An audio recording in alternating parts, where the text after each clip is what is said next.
Welcome student. आज हम लोग टॉपिक करने जा रहे हैं पैथोलॉजी का amyotrophic lateral scoliosis which is known as ALS। इसके अंदर क्या होता है, मोटर नर्व्स की डीजनरेशन हो जाती है और यूजुअली कौन सी होती है, अपर मोटर न्यूरॉन जो कि ब्रेन और स्पाइनल कॉर्ड में होती है, lower motor leave the brain stem and spinal cord. Eye movement and bowel and bladder function ये सारे के सारे जो है क्या हो जाते हैं, डिस्टर्ब होना स्टार्ट हो जाते हैं। इटियोलॉजी अननोन है। एवरेज एज जो होती है वो मिड 50s होती है, लाइक 52 53। मोड ऑफ ट्रांसमिशन जो है वो स्पोरोटिक होता है 90 to 90%, और फैमिलियन जो होता है ऑटोसोमल जेनेटिक वो 5 to 10% होता है। फीमेल मेल में जो है वो ज़्यादा होता है कंपैरेटिवली। फीमेल यूएस की प्रेवलेंस जो है वो 30,000 है। पाकिस्तान के अंदर जो है वो इतनी ज़्यादा इस पर जो है वो रिसर्चेस नहीं हुई हुई। Isolated area of increase incidence जो है वो किली पेनिनसुला ऑफ जापान है, जहाँ से ये क्या हुआ, आउटबर्स्ट हुआ, ये जहाँ पे ये सबसे पहले देखा गया। लोअर मोटर न्यूरॉन्स के जो साइंस आ रहे होते हैं इसकी क्लिनिकल प्रेजेंटेशन के अंदर वो आ रहा होता है weakness of muscles, wasting, reflexes जो है वो क्या हो रहे होते हैं, बहुत कम आ रहे होते हैं, मसल क्रैम्प्स पड़ रहे होते हैं और फैसिकुलेशंस हो रही है। और अपर मोटर न्यूरॉन के जो साइंस मिल रहे होते हैं, अच्छा इसके अंदर दोनों हो रहा होता है ना, अपर मोटर न्यूरॉन्स भी साइंस आ रहे होते हैं और लोअर मोटर भी आ रहा होता है। अपर मोटर के अंदर स्पास्टिसिटी आ जाता है, हाइपर रिफ्लेक्सिया और वीकनेस। अगर ये तीनों साइंस मिलेंगे तो it's mean upper motor neuron ALS जो है ना वो इन्वॉल्वमेंट है। और अगर आपको ये वीकनेस ऑफ मसल्स, वेस्टिंग और हाइपर रिफ्लेक्सिया, मसल क्रैम्प्स और फैसिकुलेशंस मिलती है तो ये लोअर मोटर न्यूरॉन साइंस होता है।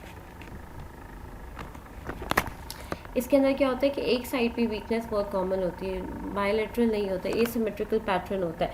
फॉर एग्जांपल अपर लिम्ब का हैंड होगा तो लोअर लिम्ब की लेग होगी, अगर अपर लिम्ब का लेफ्ट होगा तो लोअर लिम्ब की राइट होगी। ऑनसेट सिंगल लिम्ब और bulbar, local spread and regional spread. Local spread इसका ज़्यादा है कंपैरेटिवली रीजनल स्प्रेड से, ठीक है।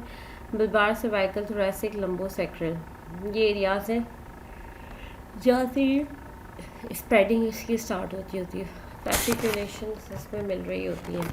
आप इसको डायग्नोज कैसे कर रहे होते हैं, prominent upper and lower neuron sign होते हैं with a progressive course without significant sensory और स्फिंक्टर एब्नॉर्मलिटीज़। अपर और लोअर मिल रहे होते हैं आपको, इसके अंदर साइन जो होते हैं ना, और सेंसरी इन्वॉल्वमेंट और एब्नॉर्मलिटीज़ नहीं मिल रही होती। Laboratory investigation to search for more critical condition. Laboratory investigation जो है वो ज़रूरी है, आप इसको और फर्दर कंफर्म कर सकते हैं। ये इसके साइन एंड सिम्टम्स है जो कि ओवरऑल जर्नल सिम्टम्स है। वीकनेस आपको बताया, hyperreflexia, pain and cramps, ये सब, ये जो सिम्टम्स जितने भी होंगे वो एसिमेट्रिकल पैटर्न में होंगे। एसिमेट्रिकल मतलब अगर अपर लिम्ब के अंदर ये सारे साइंस आ रहे हैं राइट साइड पे तो लोअर लिम्ब में आपको ये लेफ्ट साइड पे मिलेंगे। मसल वेस्टिंग मिल रही होती है, स्पास्टिसिटी मिल रही होती है, हाइपर रिफ्लेक्सिया, बेबिंगटन साइन मिल रहा होता है। इसके अलावा इमोशनल जो है वो लैबिलिटी, डिमेंशिया लेस देन 5% हो रहा होता है। सेंसरी लॉस जो है इसमें बहुत कम देखा जाता है, ये typical. 25% complain of paresthesia. Oculomotor nerve जो होती है उसकी डिसफंक्शन हो जाता है, बाउल एंड ब्लैडर इसका डिसफंक्शन हो जाता है। ये इसके एटिपिकल फीचर्स होते हैं। इसकी डायग्नोसिस होती है 2 एक्सपीरियंस न्यूरोलॉजिस्ट जो होते हैं, जो कौन कर रहे होते हैं, न्यूरोलॉजिस्ट जो होते हैं इसको देख रहे होते हैं और वही इसको डायग्नोज कर रहे होते हैं on the basis of sign and symptom. Laboratory studies, no study to prove और डिसप्रूव, लुक एट ऑल्टरनेटिव। इसको डायग्नोज करना भी एक बहुत बड़ा टास्क है। नर्व कंडक्शन स्टडीज़ हो रही होती है, डीमाइलिनेटिंग वर्सेस एक्सोनल इन्वॉल्वमेंट देख रहे होते हैं। इलेक्ट्रोमायोग्राफी हो रही होती है इसको कंफर्म करने के लिए। मसल्स की जो है ना वो एग्जामिनेशन हो रही होती है और कंफर्म ALS है और कोई मायोपैथी तो नहीं है, वो सारी चीज़ें चेक कर रहे होते हैं। MRI सर्वाइकल स्पाइन करवाते हैं जिसके अंदर देख रहे होते हैं कोई सर्वाइकल स्पॉन्डोलाइसिस या कॉर्ड कंप्रेशन तो नहीं है, हर्निएटेड डिस्क तो नहीं है, ये सारी की सारी चीज़ें देख रहे होते हैं। ये सार में हम इन्फ्लेमेटरी और मैलिग्नेंसी देख रहे होते हैं। नॉर्मल जो वैल्यू होती है 20 होती है, अगर 20 से ऊपर मिल रही है 40 50 60 80 तो ये सार रेज हो रहा होता है। SPF मोनोक्लोनल गैमोपैथी हो रहा होता है, हाइपरथायरॉयडिज्म के लिए टेस्ट करवा रहे होते हैं। और इसके अलावा जो है वो कैल्शियम पैराथायरॉयड हार्मोन देख रहे होते हैं देखने के लिए कि हाइपरथायरॉयडिज्म तो नहीं है। प्रोग्नोसिस क्या है इसकी, वेरिएबल है, it varies person to person, आप कुछ प्रिडिक्ट नहीं कर सकते। 50% लाइफ 3 और मोर ईयर्स, 50% ऐसे लोग हैं जो 3 से 4 जो है ना वो ज़िंदगी का अरसा और निकाल लेते हैं साल। 20% लोग ऐसे हैं जो कि 5 साल से ज़्यादा जो है ना टॉलरेट कर पाते हैं इस डिज़ीज़ को, ज़िंदा रह पाते हैं। 10% ऐसे हैं जो मोर देन 10% ईयर होते हैं। तो आप यूजुअली जो है अगर आप ओवरऑल बात करें तो क्या होता है, कितने परसेंट लोग ज़िंदा रहते हैं? 50% लोग जो है वो 3 से 4 साल तक ज़िंदा रह सके। ओकेजनल पेशेंट्स लीव 20 ईयर्स, जिनको सिम्टम्स वगैरह नहीं है बट माइल्ड है, वो मोर देन 20 ईयर्स पे अलाइव रह सकते हैं। रिलॉटेक इसका ट्रीटमेंट होता है। 2 लार्ज क्लिनिकल ट्रायल्स है। बल्बेरॉन सेट इंटायर पॉपुलेशन पे at point and ventilator dependency and stage के पे लेके जा रहे होते हैं। आपने और जो चीज़ें याद रखनी है, रिलॉटेक 50 mg जो है वो बीडी दे रहे होते हैं। और इसके अलावा जो है ऐसे पेशेंट के अंदर हेपाटोटॉक्सिटी के भी चांसेस हो रहे होते हैं, तो बार बार ट्रांसमाइन के लेवल भी चेक कर रहे होते हैं हर 3 महीने बाद शुरू के साल में। इसके अलावा एडवर्स इफ़ेक्ट भी जो है ना वो इसके आ रहे होते हैं ड्रग्स के। Reason for not taking the drugs, एक तो बहुत ज़्यादा एक्सपेंसिव होती है, और अगर आप ले भी लेते तो किसी में उसका बेनिफिट आ रहा होता है, किसी में नहीं आ रहा। तो रिलॉटेक की बात कर रही हूँ। Unwillingness to take a medication then with prolong life, क्योंकि इतने लंबे अरसे लेना होता है तो पेशेंट जो है ना वो एग्जॉस्ट हो जाता है और फिर डिनाइंग फेज में चला जाता है कि नहीं, मैंने इतना अरसे तक जो है सेम ट्रीटमेंट नहीं लेना है। हाँ, आपने किन किन चीज़ों को मैनेज करना होता है, वीकनेस को, फटीग को, फीडिंग, कम्युनिकेशन, स्पास्टिसिटी, क्रैम्प्स, सारी की सारी चीज़ें जो हैं वो मैनेज हो रही होती है थ्रू द मेडिकल मैनेजमेंट। इसके अलावा मल्टी डिसिप्लिनरी अप्रोच क्या होती है, न्यूरोलॉजिस्ट जो है वो न्यूरो ब्लॉकर्स वगैरह न्यूरोटॉनिक्स दे रहे होते हैं और डाइट्रिशियन बता रहे होते हैं। स्पीच एंड स्पेलिंग थेरेपिस्ट होते हैं जो कि आपके कौन होते हैं, स्पीच थेरेपिस्ट होते हैं। साइकोलॉजिस्ट इसमें जो है ना वो अहम रोल अदा करते हैं। फिजियोथेरेपिस्ट जो है ना वो उसमें क्या कर रहे होते हैं, स्पास्टिसिटी, रिफ्लेक्सेस वगैरह ये सारी चीज़ें इन पे काम कर रहे होते हैं। ऑक्यूपेशनल थेरेपिस्ट होते हैं। ये सारे के सारे जो है वो स्पेशलिटी रिक्वायर्ड होती है इस डिज़ीज़ को ट्रीट करने के लिए, पल्मोनोलॉजिस्ट। ठीक है, हमारा हंटिंगटन डिजीज़ क्या होती है, न्यूरो डिजेनरेटिव डिसऑर्डर होता है जिसमें क्या हो जाता है, ब्रेक डाउन होना स्टार्ट हो जाता है नर्व सेल का ब्रेन के अंदर। स्पेशली किस एरिया को ये डैमेज करता है, बेसल गैंग्लिया को कर रहा होता है। हर 10,000 में से एक बंदा अमेरिका में जो है इसकी वजह से इफेक्ट हो रहा होता है। आपका ये क्वेश्चन आएगा कि why we always talk about the Europe and the US से प्रेवलेंस, बिकॉज हमारी अपनी कंट्री के अंदर ये प्रेवलेंस रिपोर्ट नहीं हुई है कि हर 2,000 में से एक बंदे को ये डिजीज़ हो रही है या हर 10,000 में से एक बंदे को। तो जो प्रेवलेंस अवेलेबल है तो उसका जिक्र हो रहा है ताकि at least you should have an idea कि किस तरह से जो है वो कंट्री जो है वो प्रेजेंट कर रही है विद दिस डिजीज़। और इसके अलावा Huntington disease has a broad impact on a personal function ability. जिस तरह से आपको बताया कि बेसल गैंग्लिया को ये इन्वॉल्व कर रहा है, तो थिंकिंग वगैरह, कॉग्निटिव, साइकाट्रिक, मूवमेंट वगैरह, ये सारी के सारी जो इम्पेयर्ड होना शुरू हो जाती है और अल्टीमेटली पेशेंट क्या डेवलप कर रहा होता है, psychiatric disorder. Most people with Huntington disease develop symptoms in the 30s और 40s। जब वो 30 या 40 साल के लगभग होते हैं ज़िंदगी के, तो तब उनको ये सिम्टम्स वगैरह आ रहे होते हैं। But the onset of disease may be earlier, हो सकता है 30 साल से पहले आपको सिम्टम्स आ जाए या हो सकता है 50 साल के बाद आपको आ रहे हो, डिपेंडिंग कि आपको किस लेवल का डिजीज़ है। कम्प्लीटली डैमेज हो गया बेसल गैंग्लिया या भी इनिशियल स्टेज के ऊपर है। जब डिजीज़ स्टार्ट होता है before the age of 20, the condition is called juvenile Huntington disease. ये इंपॉर्टेंट है।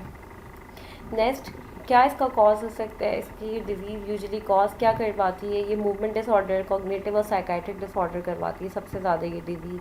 विच symptoms appear first very gently among affected people during the course of the disease. Some disorders appear to be more dominant और have a greater effect on function ability. मैंने जिस तरह से आपको बताया, ये सबसे ज़्यादा जो है फंक्शन, कॉग्निटिव एबिलिटी को जो है वो हार्म पहुँचा रहा होता है। इसके अंदर मूवमेंट डिसऑर्डर्स आ रहे होते हैं। मूवमेंट डिसऑर्डर जो है वो एसोसिएटेड होते हैं जो हंटिंगटन डिजीज़ से, बोथ इनवॉलेंट्री मूवमेंट्स और इम्पेयर्ड वॉलेंट्री मूवमेंट्स, ये आपकी दोनों इम्पेयर करती है। इनवॉलेंट्री जर्किंग और राइटिंग मूवमेंट के अंदर प्रॉब्लम आ रही होती है।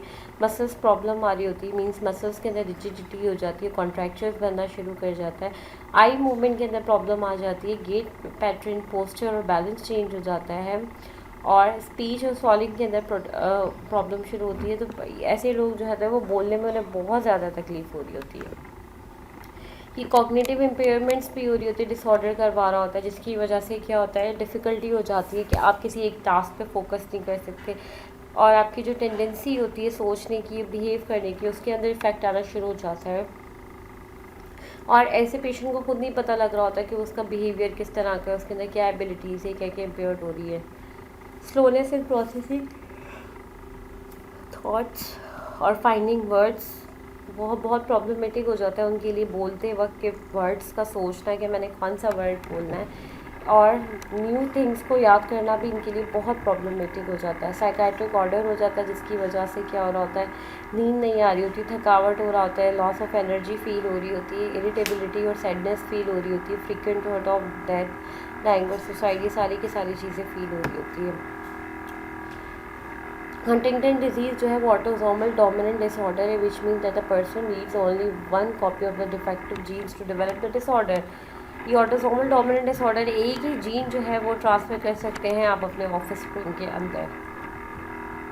दूसरा, इसकी क्या कॉम्प्लिकेशन होती है, क्लिनिकल डिप्रेशन बहुत ज़्यादा इसमें पाया जाता है, हंटिंगटन डिजीज़, और may increase the risk of suicide. ऐसे लोग सुसाइड की तरफ, क्योंकि बिकॉज दे फील हम लोग यूज़लेस हैं, हमारी बॉडी काम नहीं कर रही है, हमारा माइंड हमारे कंट्रोल में नहीं है, ये हमारे साथ क्या हो रहा है। तो lack of physical activity, dietary problem, eating, constipation, weight loss, incontinence, ये सारी की सारी जो है ना, ये इनके साथ क्या हो रहे होते हैं, सिम्टम्स आ रहे होते हैं। और फिर साथ साथ साइकेट्रिक और कॉग्निटिव प्रॉब्लम्स भी जो है वो आ रही होती है, जिसकी वजह से क्या होता है, सोशल आइसोलेशन और डीप डिप्रेशन में पेशेंट चला जाता है। तो patient is usually bed ridden हो जाता है फाइनल स्टेज पे जाके, और ऐसे पेशेंट को नमूनिया डेवलप हो जाता है, गिरने के चांसेस बहुत बढ़ जाते हैं, और उनका खाना निगलने के जो है ना वो एबिलिटी भी जो है उनकी कम हो जाती है, साथ साथ बोलना। कौन कौन से टेस्ट होते हैं, जनरल फिजिकल एग्जामिनेशन होता है, फैमिली हिस्ट्री ली जाती है, न्यूरोलॉजिकल और साइकाट्रिक एग्जामिनेशन होते हैं।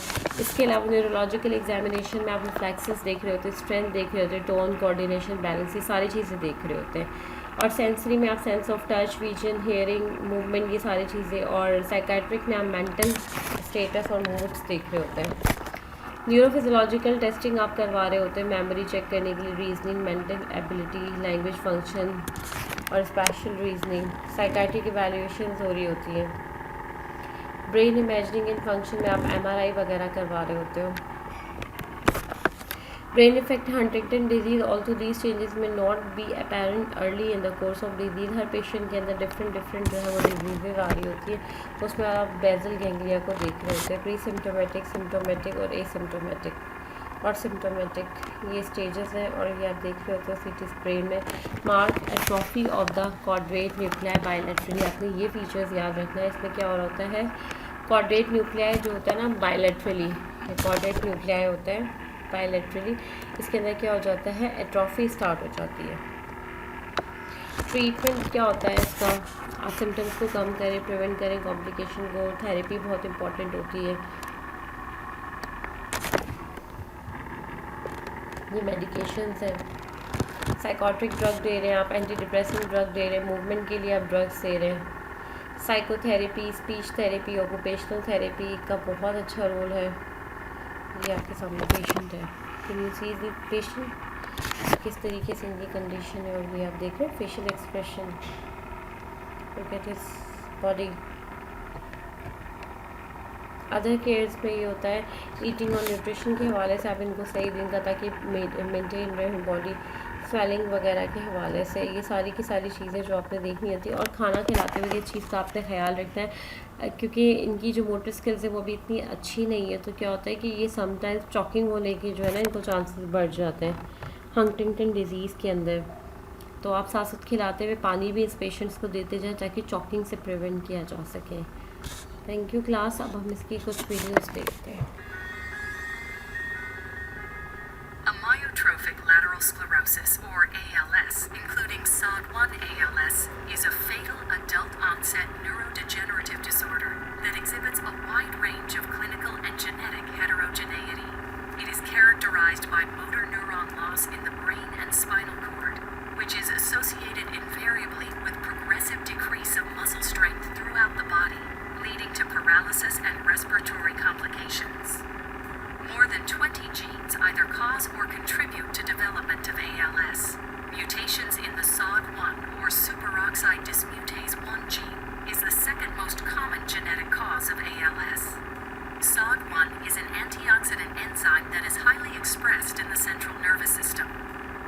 evidence in mouse and human studies Motor neuron strongly supports that SOD1 mutations confer a novel toxic property to SOD1 protein, leading to motor neuron dysfunction and death and disease progression.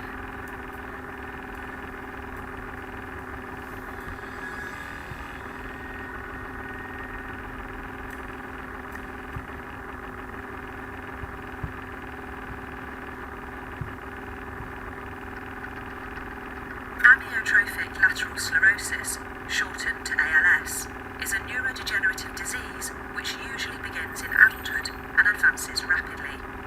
It's characterized by the deterioration and loss of both upper and lower I motor told you upper neurons. motor neuron disease As the होती motor है neurons stop sending asymmetrical signals, होती है the muscles weaken, leading to paralysis.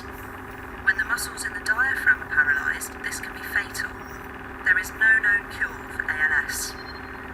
For most people, the cause of their ALS is unknown, but some people inherit the disease from their parents. By studying the genes that are altered in these patients, scientists have pinpointed processes in the neurons that might be causing ALS. It's too early to know which of these altered processes are a result of the disease and which could be a cause, but it's clear that they affect many different aspects of the motor neuron function. Let's start in the cell body. Here, proteins that are not transported into the nucleus build up in the cytoplasm. Errors in the systems that build up and break down proteins also cause other misfolded proteins to accumulate. The different proteins can then aggregate and can become toxic to cells in several ways. For example, they can damage mitochondria, the cell's power generators. Mitochondrial damage can lead to oxidative stress, which can trigger breaks in the DNA of the cell. ALS seems to affect DNA repair processes as well. When DNA breaks are poorly repaired, it ultimately contributes to the death of the neuron. The cell's transport machinery can also be damaged. For example, ALS-affected neurons often have problems transporting RNA, proteins, and vesicles, both in the cytoplasm and along the neuron's axon. These vesicles contain important cell signaling molecules called neurotransmitters. If these can't be moved along the axon or released, the neuron can't send messages to its target cells. Damage to the cytoskeleton can also cause the axon to retract. If this happens, the axon can no longer connect to the muscle nearby and can no longer signal the muscle to contract. Other cell types can also be involved in ALS. Oligodendrocytes, which electrically insulate the axon and provide support to the motor neuron, don't work in people with ALS. Reduced uptake of neurotransmitters by astrocytes can lead to overactivation of the receptors at the synapse and death of the neuron. Finally, astrocytes and microglia can produce factors that protect or damage motor neurons. Neuronal death occurs when excessive damaging factors are produced. Further research is needed to find out which of these many processes cause the motor neuron degeneration seen in ALS patients. Targeting new drug therapies at those processes might lead to a treatment for this incurable disease. Thank you, class.